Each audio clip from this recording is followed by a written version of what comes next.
안녕하세요. 저는 심야식당훈이라는 가게를 운영하고 있고요. 지금 양산에 거주하고 있고 올해 나이 30살 최승훈이라고 합니다.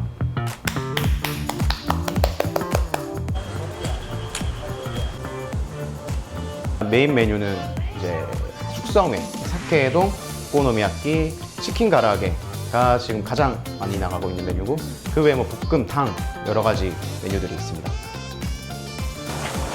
오늘을 볼 때는 이제 여기 바깥에 풍선에 이제 빛깔하고 윤기, 보통 아가미 이런 데 많이 보는데 오늘은 그냥 무난하게 들어온 것 같아요. 무난하게. 또 이런 안에 보면은 약간 아직 핏기가 여기 남아있거든요.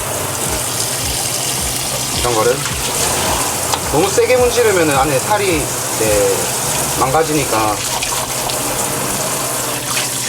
어느 정도 제거가 되겠지만, 저 같은 경우는 이제 무조건 생선을 껍질채로 보관을 하기 때문에 비늘을 일단 없애줘야 돼요. 비늘이 있으면 일단 위생상으로도 안 좋고, 일단 손님상에 비늘이 올라가면 안 되겠죠.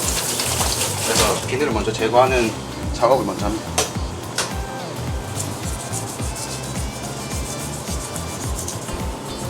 아무래도 저는 처음 할 때는 이거 처음 했을 때 진짜 한 30분 넘게 했던 것 같은데, 근데 이제 하다 보니까 그게 뭐 25분으로 줄고 20분으로 줄고, 뭐 지금 한 10분? 5분에서 10분 정도 걸린 것 같아요. 주방이 공기가 원래 좀 세잖아요. 실수하면 뒤로 끌려 나와가지고 하고.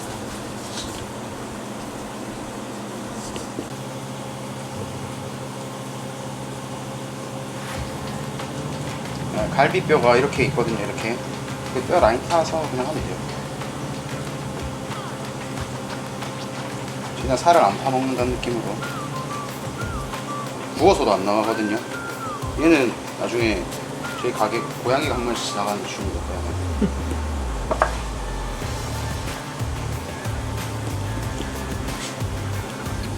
우리는 못 먹지만 고양이들 되게 잘 먹거든요.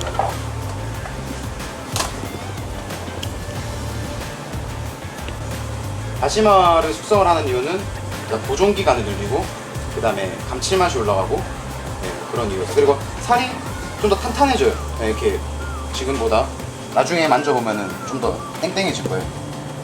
그래서 다시마 숙성합니다. 보존 기간이 제일 중요하죠. 아무래도 4일 정도 쓸 수 있거든요. 그래서 청주,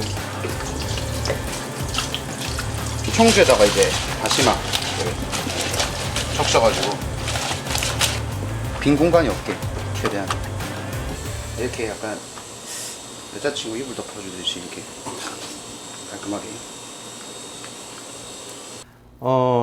제가 솔직히 야심차게 만들었던 메뉴가 사케동인데, 저희 가게 같은 경우 사케동은 일단 연어 숙성에 대해서 굉장히 신경을 많이 쓰고 있고, 소스가 있고 없고에 따라서 맛 차이가 많이 좌지우지 되는 메뉴이기 때문에 소스에 제가 굉장히 신경을 많이 쓰고 있고, 부위도 한 부위만 이렇게 드리는 게 아니라 골고루 드실 수 있게 뭐 등살도 드리고 뱃살, 중뱃살도 드리고 이렇게 같이 해가지고 이 부위마다 또 맛이 틀리거든요. 등살 같은 경우는 좀 담백하고 뱃살 같은 경우는 좀 기름지고, 보통 뭐 뱃살이 좋다고는 하는데 그것도 사람 차이이기 때문에 제가 다양하게 해서 최대한 넉넉하게 제가 준비해드리고 있어요. 이건 저희 가게에서 쓰는 그 토리 가라아게 닭인데 앞다리살이에요. 전부 다. 닭껍질 제거하고 이제 좀 이따가 비계 같은 것도 제거해야 되고, 기름기. 보시면은 이런 기름기가 있어요. 노란 기름기. 이런 것들. 약간 담백하고 맛있는 거. 제가 그걸 좀 지향하고 있어서 너무 노랗게 돼 있는 거는 제거를 합니다. 이걸 저희가 이제 가라아게를 이제 재울 소스, 청주, 미림,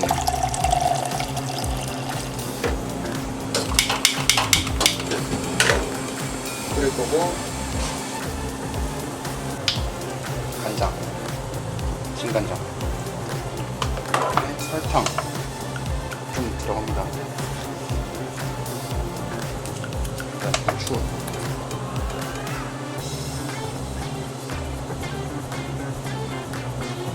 그다음에 이거 간마늘, 간생강,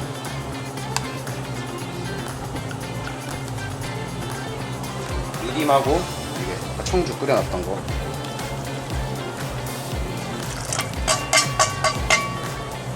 이렇게 재워지면서 연육이 되기 때문에 하기 좀 부드러워지거든요.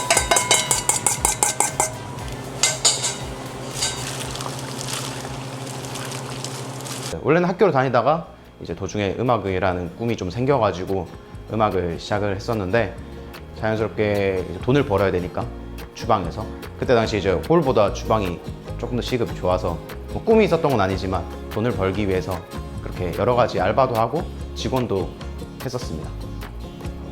이제 음악을 이제 제가 그만두고 학교에 대한 꿈이 좀 없더라고요. 그래가지고 내가 뭔가를 좀 밥벌이는 하고 살아야 되는데 뭘 해야 될까 고민을 하다가 20살 때부터 꾸준히 해왔던 게 또 음식이고 그러면은 이참에 제대로 목표를 설정을 해서 가게를 운영하는 목표를 정해보자 해가지고 이제 그때부터 제대로 음식을 하기 위해서 서울에 상경을 해가지고 그때부터 시작을 했던 것 같습니다. 좀 이게 골고루 잘 묻혀줘야 돼요. 이게 안 묻히면은 여기 전분이 좀 안 묻은 부분이 아무래도 이 간장 양념이다 보니까 조금 탈 수도 있거든요.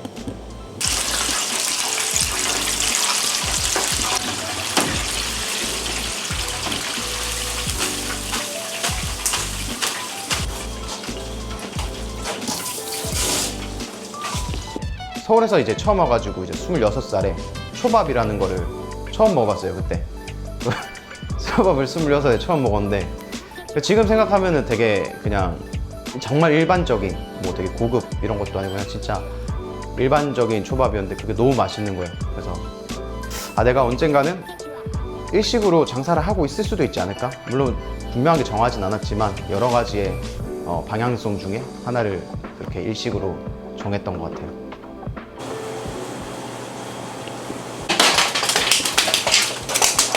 폰이랑 비교했을 때.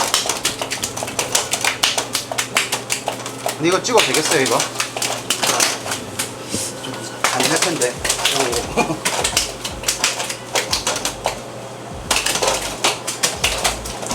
광어. 약간 살성이 약간 물렁한 느낌인데 이게 확실히 초밥이랑 잘 어울려요. 이런 살성이. 탱글탱글한 것보다 약간 숙성이 돼서 이 살의 텐션이 좀 떨어지고 그 다음에 생선의 단맛이 올랐을 때 그때가 초밥이랑 진짜 잘 어울리거든요. 지금 딱 맛있을 때예요. 하루 숙성.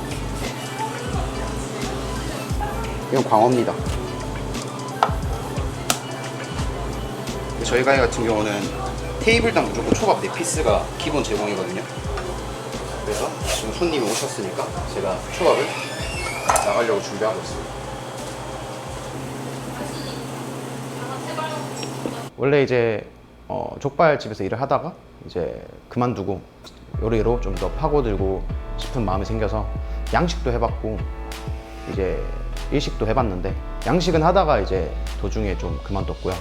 그래서 초밥집을 들어가게 되고 초밥집에서 이제 또 좋은 이제 선배님들을 만나가지고 초밥뿐만 아니라 이제 일본 요리에 대한 전반적인 것들을 배우게 되다 보니까 일본 요리를 조금 더 해보고 싶다. 그래가지고 이제 이자카야를 들어가게 됐는데 이제 이자카야에서 일을 하게 되면서 점점 요리에 대한 그 재미를 느끼게 돼서 언젠가 꼭 이자카야를 차려야 되겠다는 마음을 먹었는데 서울 생활 자꾸 하다 보니까 서울에서 이제 가게를 차리는 거는 조금 쉽지 않겠다. 연고도 없고 뭐 여러 가지 이유에서 그래서 그러면은 여태껏 살아왔던 오랜 시간 동안 살아왔던 양산에 가서 또 상권이라는 것도 어느 정도 제가 알고 있으니까 양산에서 이제 이자카야를 차려야 되겠다 생각으로 내려왔는데 모든 게 또 이제 생각처럼 풀리지 않더라고요. 당장 가게를 차릴 생각은 아니었는데 일자리도 또 참 마음에 드는 곳 이런 곳을 구하기가 참 힘들고 그러면서 생각에 좀 많이 빠졌어요. 어떻게 해야 되나. 근데 문득 잊고 살았던 한 가지가 생각이 났는데 25살 때 이제 서울에 올라갈 때 30살에 내가 꼭 가게를 차려야지 라는 그 다짐을 했던 기억이 문득 나더라고. 점점 살면서 그걸 이제 잊고 지냈던 거죠. 그래가지고 아직 많이 부족하지만 가게를 해보자. 근데 당장 이자카야를 하기는 좀 힘들고 시국도 시국인지라 배달을 해보자 해가지고 이제 배달 전문 숙성 횟집을 차리려고 준비를 하는데, 가게를 계약을 하고 보니까 이 가게 위치가 저희 동네 안에서 상권이 조금 괜찮은 가게 위치였어가지고, 그러면은 오는 손님 막지 말자는 의미에서 한 3테이블 정도?